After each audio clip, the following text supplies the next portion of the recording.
Ayo. Dito na mo kay. Skits, disease, food and clays, marami, shoes, Starbucks coffee, and even water.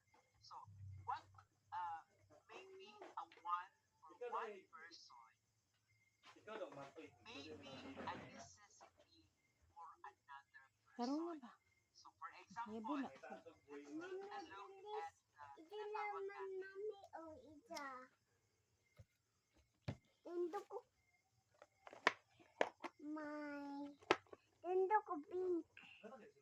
Pink. uh, Atibot. Atibot.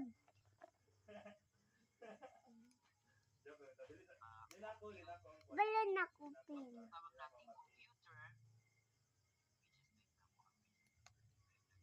sige, continue tayo. If you make your livelihood on the computer, then a computer is a necessity for you. If you only use a computer to print the latest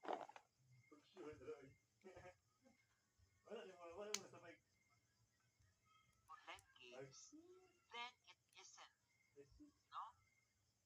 Knowing this, you can still make some pretty good guesses as to what are ones that you want from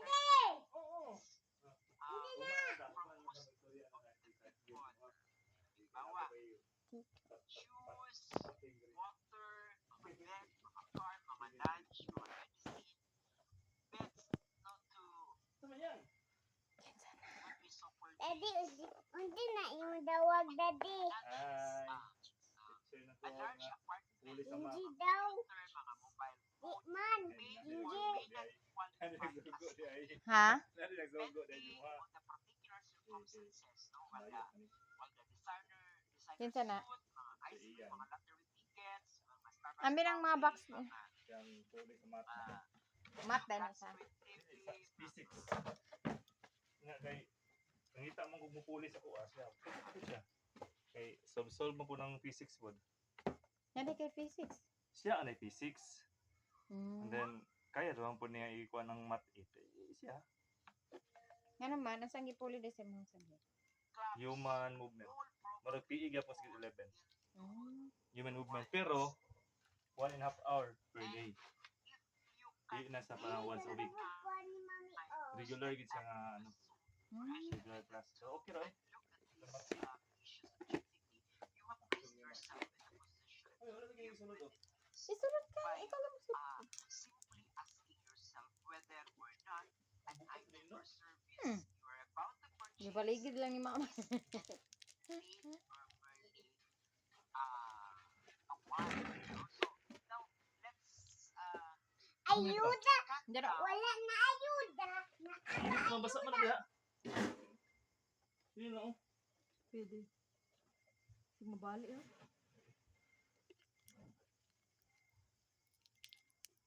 Asa na yan? let's cut down temporarily Wala.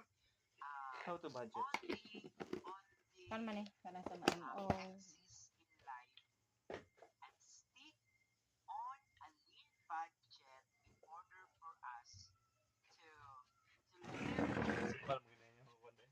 Principal la siya. Manang bagay gid siya magkuan.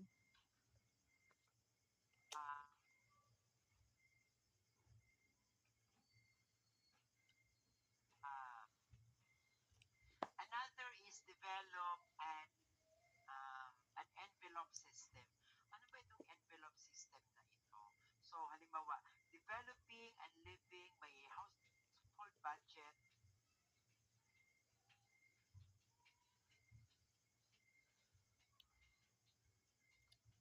is by far the best. So, sa pag-develop ng tinatawag nating envelope system, simply means setting aside in a separate envelopes yung investment. Wala dala ni kubag kami na. Na ba?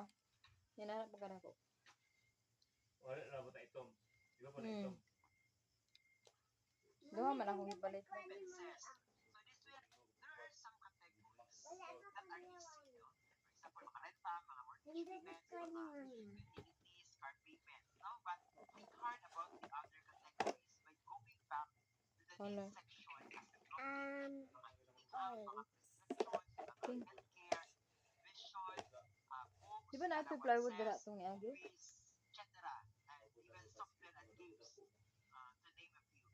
So, you will be surprised to know that there are lots of things that we spend on that are not part of the budget, such as gift giving. So, how many times have we invited Saan dito? to a birthday parties, to weddings, to baby christenings, etc. So, when we buy gifts, are they part of our budgets? What if a friend or a relative, what if a friend or a relative comes to us for financial help? Where will we source out the funds, and how have we set up a fund for benevolence?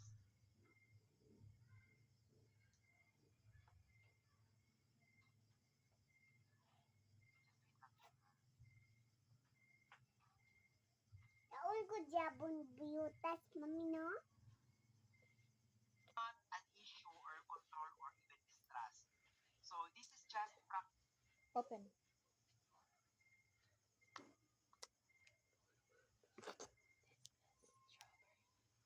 Oh, There's ito lang ko ako. with family, no?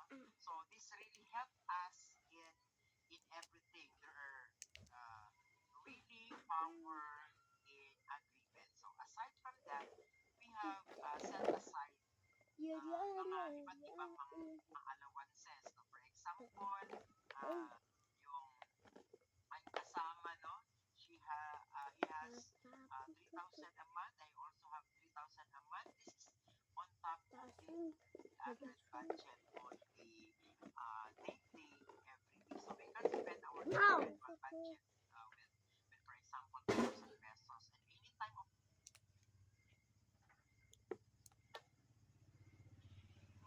question he will be asked, because it's my money and it's his money. So whatever I would like to buy, like expensive pair of shoes, I have to save for it. When I buy a pair of expensive shoes,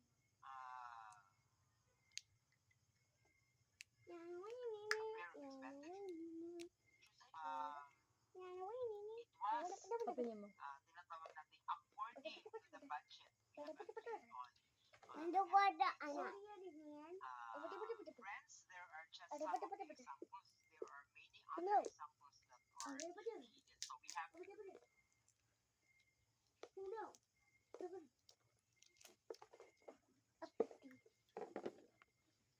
Dabay ka. to Dabay budgetize ka what dito. are our Ay, nakatang lulipop lang mata-mata.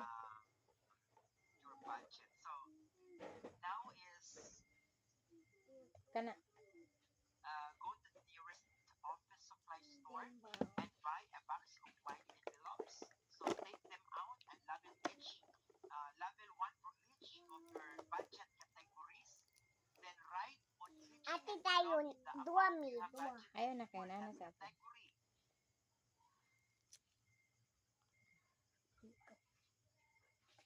Ambi itong isa ba kitakluban akong tao. Itong mata-mata. Rate buy once a week. So we have allocated 4 envelopes for it. And we buy for groceries twice a month. So we have 2 envelopes for that. Then if there are leftovers, just put it back on the envelope and set it Butang ba? Butang. aside in your savings. Ayo, oy. Butang ba? Butang. What ayo?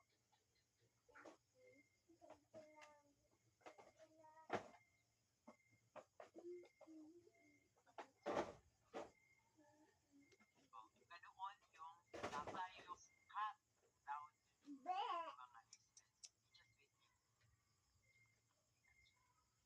Dimbaw, di ba?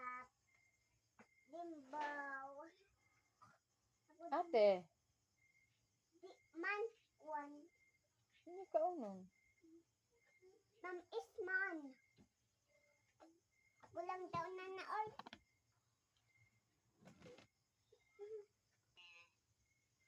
One of the May frequently asked L. questions, no? For example, in one of the talk is that can I still save even if Ayun.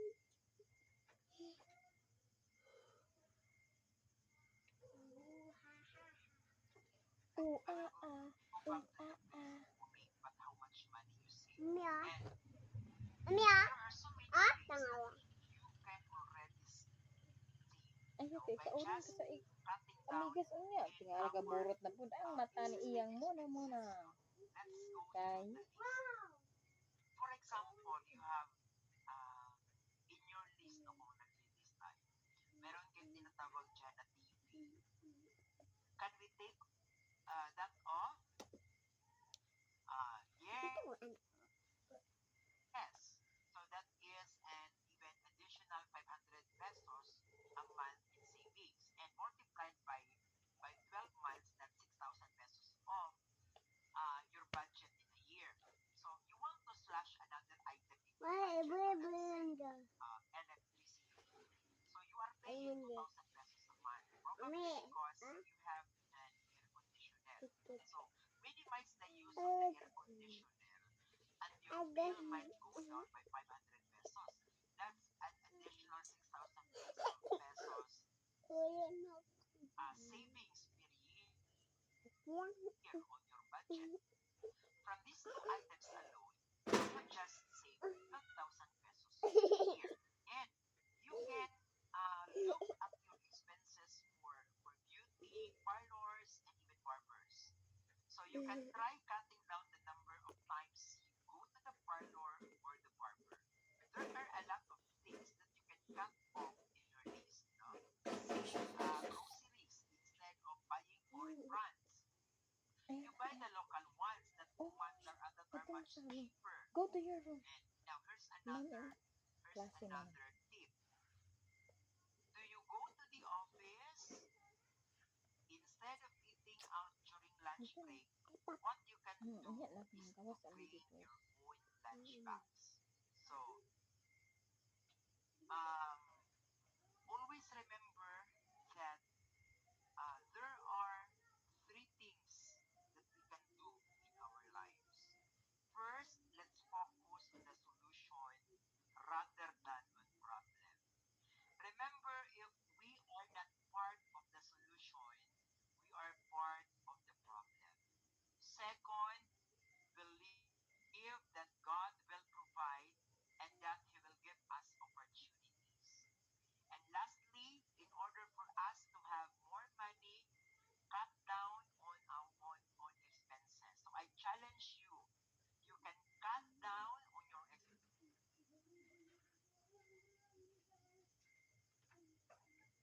Nagun sa mo da yang. expenses. And three main reasons. There are three main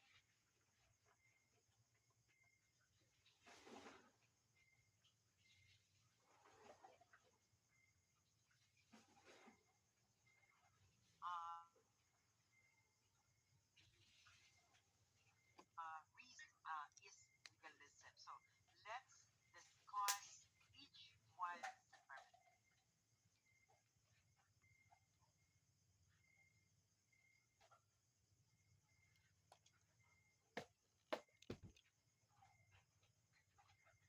Yang, may utalya yang. Yang. Yang.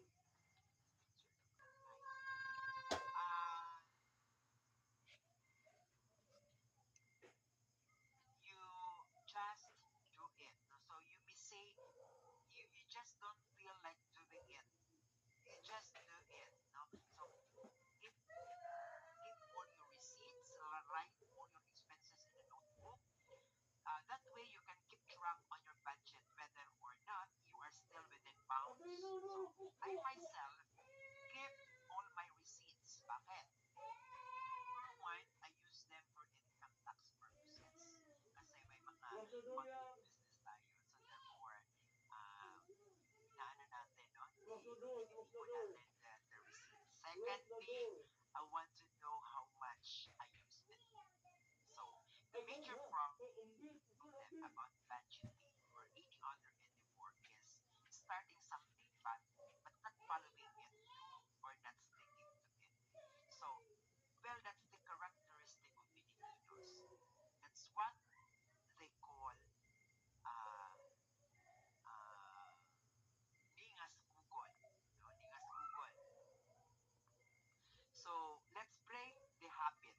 If you really want to gain financial freedom and even save money, then stick to your budget. Discipline yourself. Pangalawa, lack of discipline. Uh, have you experienced the time when you were only making a little? You don't spend that much and the budget is not enough. However, when we earn more, what happens to the budget? It's disregarded. Suddenly, spending becomes